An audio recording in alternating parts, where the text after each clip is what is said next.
به نام خداوند بخشنده مهربان، کاربران عزیز سایت datawash.com سلام عرض می کنم. دوستان عزیز، من محمد رضا الماسی هستم و در این فایل میخوام درباره این سوال که آیا برای یک تولید موفق در فصل تابستون آماده شده اید یا نه با شما صحبت کنم.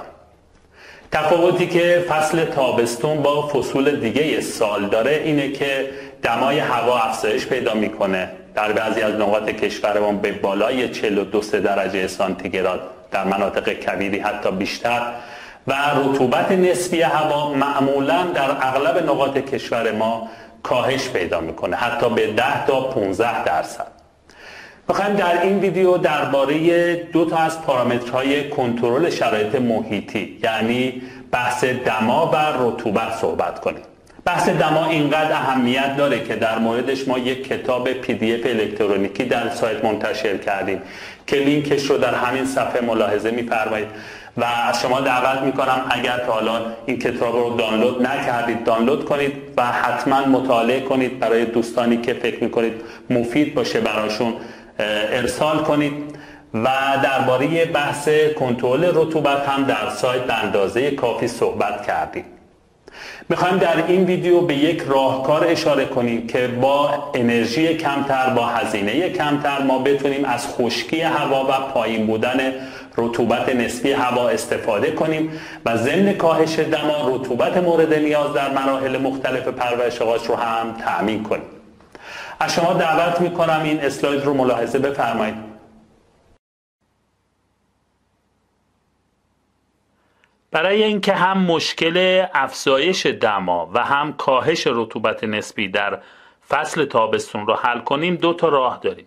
یکی استفاده از تمام ظرفیت هواساز و چیلر هست و خنک کردن هوا به وسیله سیستم های گازی و چیلر. یکی هم روش پیش هواسازی هست. یعنی چه؟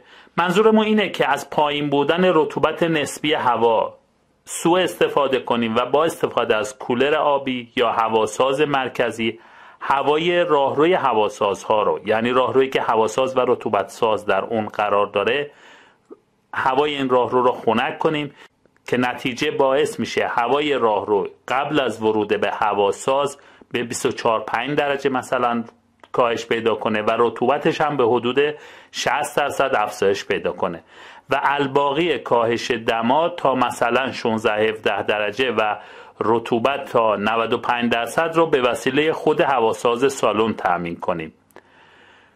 پایین بودن رطوبت نسبی هوا این امکان رو به ما میده که همزمان با افزایش رطوبت دما رو هم بتونیم در مرحله پیش هواسازی کاهش بدیم که استفاده از آب برای خنک کردن نسبت به استفاده از چیلر و سیستم های گازی روش ارزانتری برای کاهش دما هست که البته ناگفته پیداست که این روش وقتی جواب میده و در مناطقی کاربرد داره که رطوبت نسبی هوا در تابستون کاهش پیدا کنه و در مناطق شرجی یا مناطقی که رطوبت نسبیشون بالا هست باید از همون سیستم چیلر و گازی استفاده کرد. یه نکته دیگر را هم عرض کنم که بین استفاده از کولر آبی و حالا فرقی نمیکنه سلولوزی باشه یا همون کولرهای معمولی و پوشالی استفاده از هواساز مرکزی، گزینه اول یعنی کولر آبی اولویت داره، چون هواسازهای مرکزی معمولا حتی با وجود داکت پلاستیکی که در طول راه رو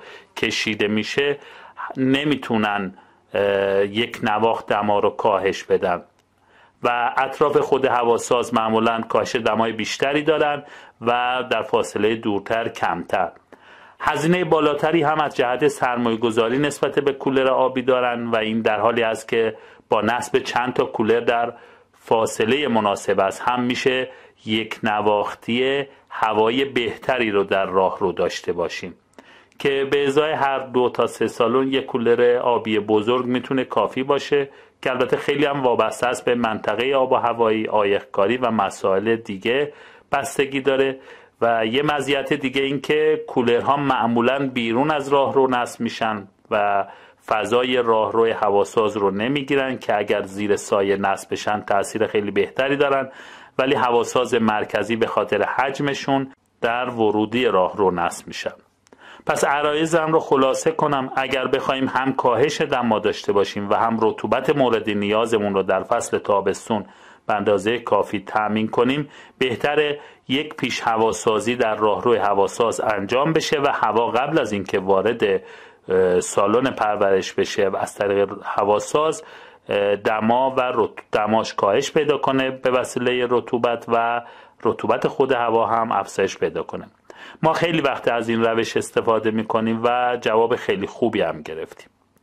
خب امیدوارم با رعایت این نکته بتونید شرایط لازم رو برای یک تولید خوب و موفق در فصل تابستون فراهم کنید. خب دوستان عزیز، چطور بود؟ امیدوارم که مثل همیشه ما را از نظرات خودتون بی نصیب نذارید. اگر سوال یا نکته‌ای برای شما مبهم بوده، در همین صفحه قسمت نظرات یادداشت بفرمایید تا در اسرع وقت پاسخگو باشید. از توجهتون سپاسگزارم. پیروز و سربلند باشید.